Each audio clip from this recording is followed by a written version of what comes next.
Hi, everyone. Judge Andrew Napolitano here for Judging Freedom. Today is Thursday, November 10th, 2023. I'm sorry, Thursday, November 9th, 2023. Professor John Mearsheimer joins us for his weekly time with us. Professor Mearsheimer, thank you very much for your time and for your thoughts. Has the West, in light of subsequent developments like what happened on October 7th and since then, has the West given up on Ukraine? I think that's too strong. I think that before October 7th, it was becoming clear that the Ukrainians were losing the war, that the Russians were going to win.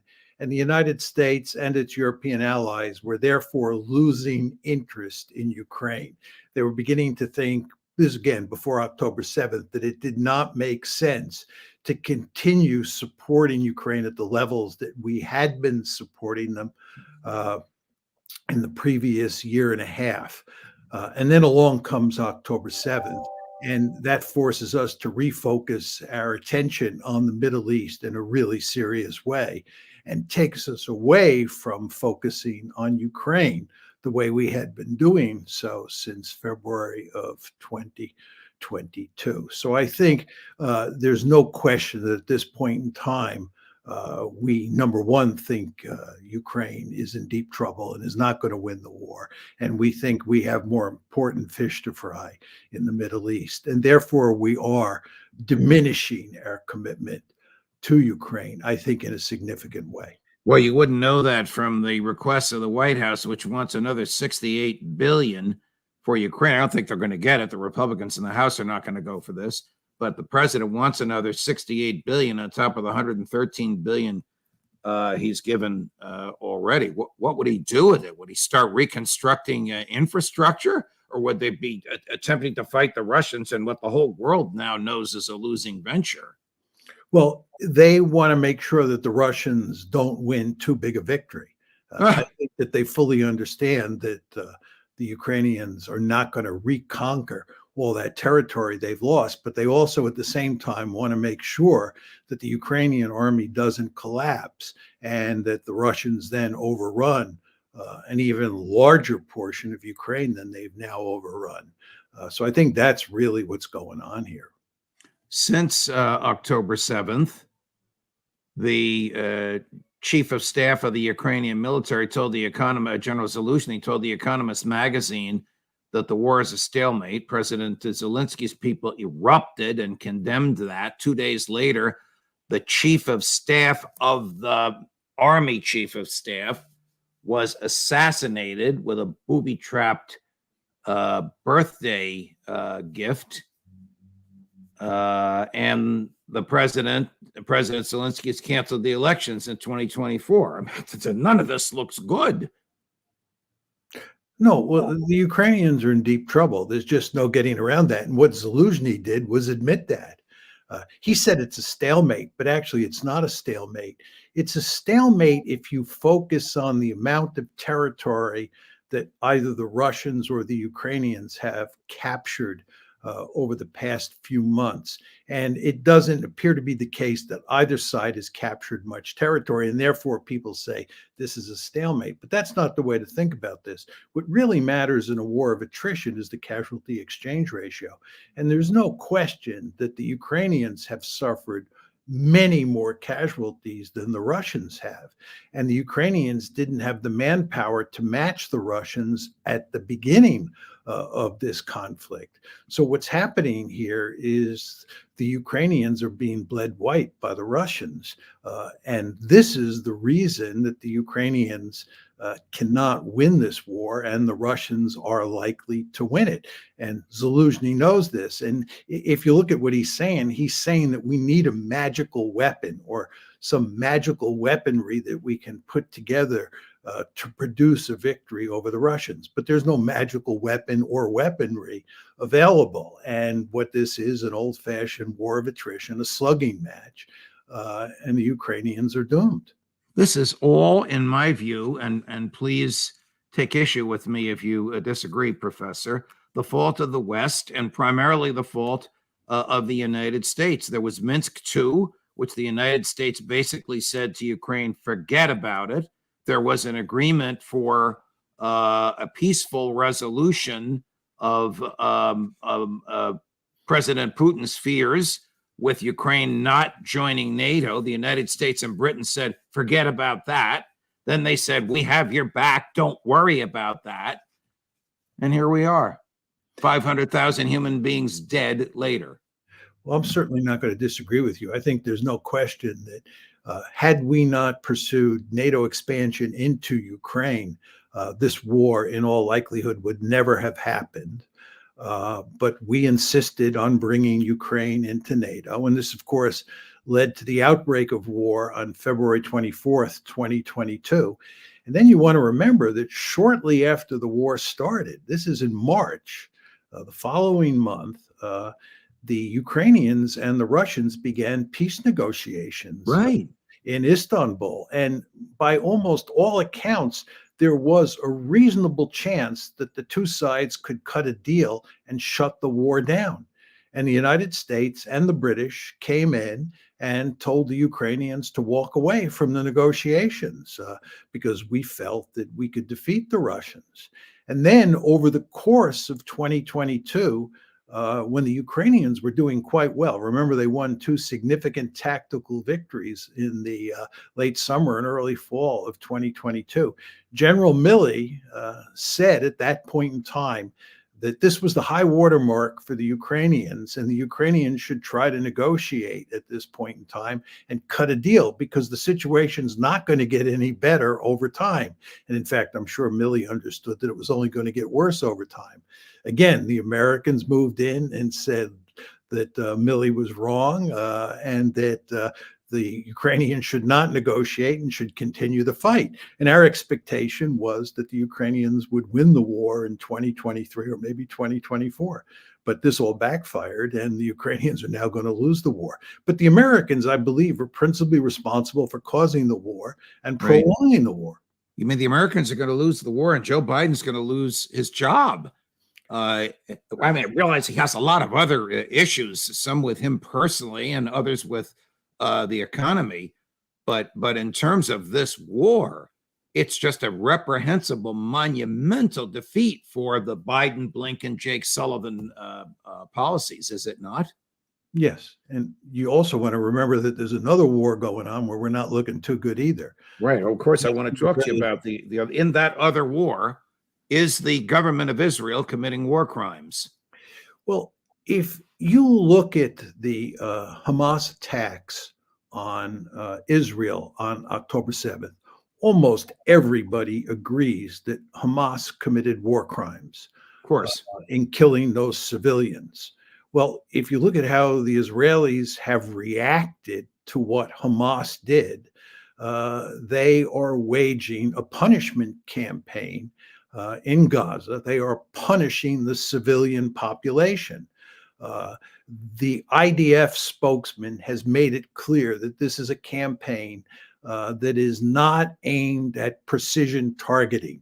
The IDF spokesman made it clear that the Israelis are interested in causing a huge amount of destruction in Gaza. And in the process, they are going to kill huge numbers of civilians. It's stunning how many civilians, including children, have been killed by the Israelis. And it seems to me that when you do that, you're committing war crimes.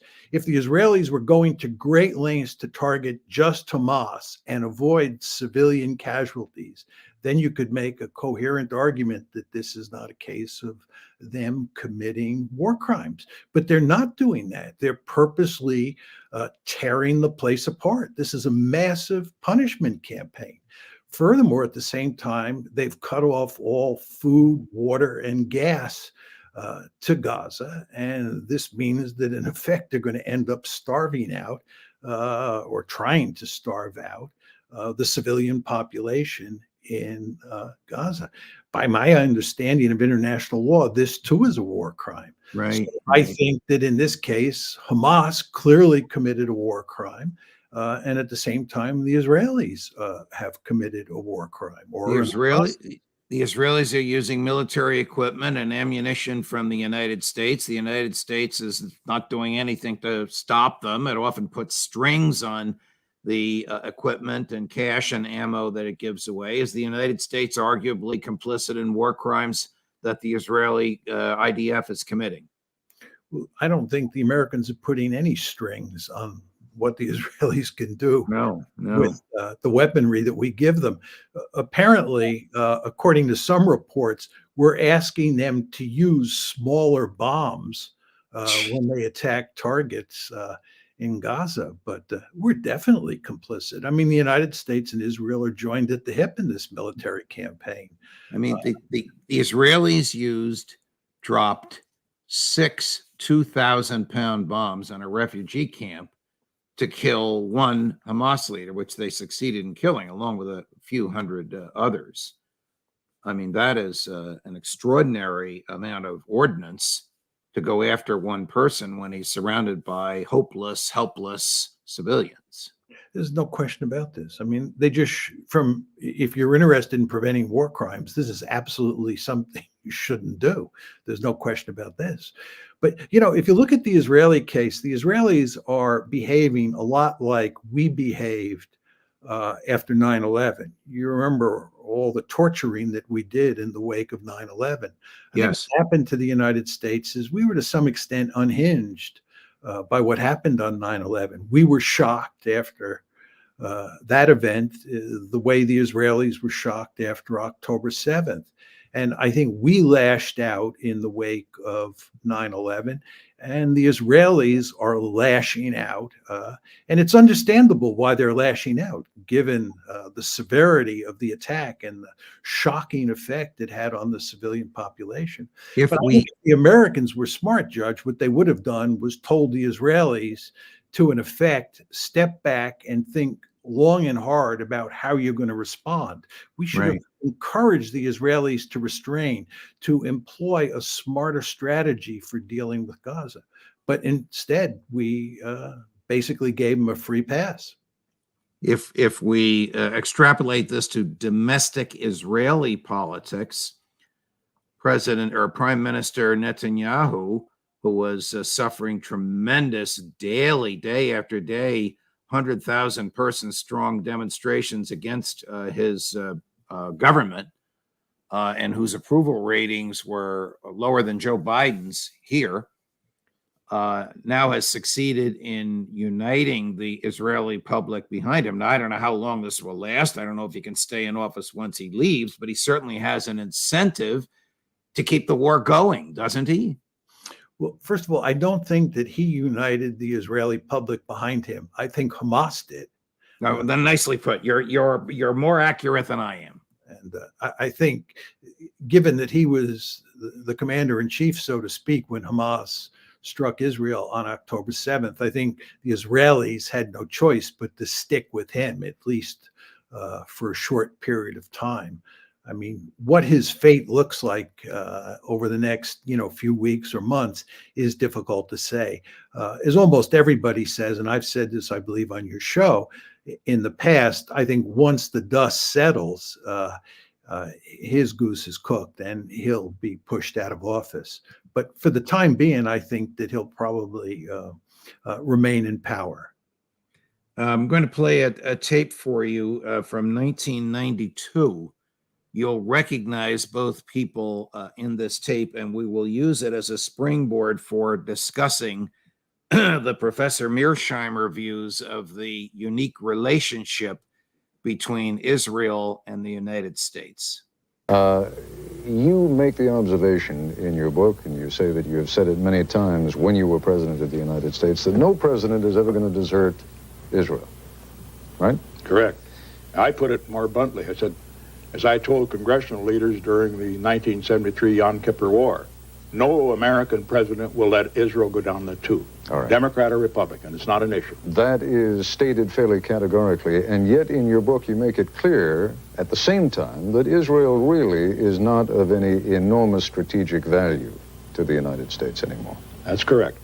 So why then would the United States continue to burden itself with huge loans in some cases outright grants to the Israelis, jeopardize possibly young American fighting men when there is no strategic value involved, or little strategic Because the value. United States is concerned by more than strategic values. That's maybe a weakness, but it's the way we are. And there are moral issues involved here. We don't have an alliance with Israel. As you know, they're not an ally of the United States in the technical sense. But we have a bond to Israel that's much stronger. It's a moral commitment because of what happened during the Holocaust, and a moral commitment because it is a democracy, the only democracy in that area. I'm sure that brings back memories. Yeah. Well, Steve Walt and I, as you know, wrote a book called The Israel Lobby and U.S. Foreign Policy that dealt explicitly with this issue. Right. And of course, Nixon is correct that Israel is not a significant strategic asset to the United States. There have been times when it has been something of a strategic asset, but not much of a strategic asset. You can't make the argument that the special relationship between the United States and Israel, which has no parallel in history. It's just very important to understand that the relationship between the United States and Israel is unprecedented in world history in its closeness. We support the Israelis almost no matter what. So you can't make a strategic argument for that relationship. And I also think you cannot make a moral relationship. You can make a moral argument, but you have to qualify it in large part because of how Israel has treated the Palestinians. It's hard to see, given the occupation, a moral argument that could possibly explain this incredibly tight relationship. And Steve and I in the book make the argument that it's largely due to domestic politics. It's largely Right. due to the fact that you have a powerful lobby. And by the way, there's absolutely nothing illegal or immoral or unethical about this lobby. The United States political system is set up in ways that allow lobbies to have great influence. We all know about the National Rifle Association. Right. And Of course, lobbying for a foreign country requires you to register as a foreign agent under FARA unless you're lobbying for Israel. well, that argument is made, and there's no question that organizations like AIPAC could conceivably be put under that rubric, but they're not. And anyway, given what the law is, the Israel lobby is doing nothing illegal or immoral or unethical. It's just a good old-fashioned lobby like the National Rifle Association. Why does the United States veto UN Security Council resolutions calling for ceasefires or peace or pauses in the violence? Because Israel does not want those. And the United States is committed to supporting Israel. There's no way that Joe Biden or any other president could walk away from Israel in a situation like the one that we're now in. There's just no question about that. It's not peculiar to Joe Biden. I do think that Joe Biden has a very powerful attachment to Israel. He would make the moral argument for supporting Israel down the line. But at the same time, he understands full well, as does Barack Obama and Jimmy Carter and George H.W. Bush, that if you cross the Israel lobby, you will pay a political price. I recently saw where Barack Obama was talking about how hard he tried to settle the Israel-Palestine conflict. And he said, you can see that from all the scars in my body. He just recently said that. Right. And when I read it, I said to myself, where do you think those scars came from? He tangled with the lobby, and the lobby is a formidable adversary. Again, I'm not arguing that it's behaving in an illegal way, but any president who tangles with the lobby is going to have scars. And will the two-state solution come about in your lifetime or mine? I would be shocked. I hope I'm wrong, but I would truly be shocked if that were the case. I think that, first of all, after what's happened recently in the Middle East, and here we're talking about October 7th and subsequent events, The Israelis are so angry and so scared that it's almost impossible to imagine them anytime soon even countenancing a two-state solution. Furthermore, if you look at the politics inside Israel, the political center of gravity has moved far to the right since you and I were young. And if anything, it's going to move further to the right in the future. And there are just not going to be many people in Israel, independent of what happened on October 7th, who are going to be interested in the two-state solution. Does Netanyahu believe that he and he alone can decide who lives and dies in Gaza? Can he possibly make an argument, moral, legal, political, historical, philosophical, that slaughtering 10,000 innocents somehow protects Israel and vindicates its sovereignty? Well, I mean, what he's trying to do is he's trying to eliminate Hamas. And he's also trying to punish the Palestinians in ways that they understand that rising up against the Israelis is not worth the price that they will have to pay. This is the iron wall. This is Zeev Jabotinsky's notion of an iron wall, the idea that you could beat the Palestinians into submission.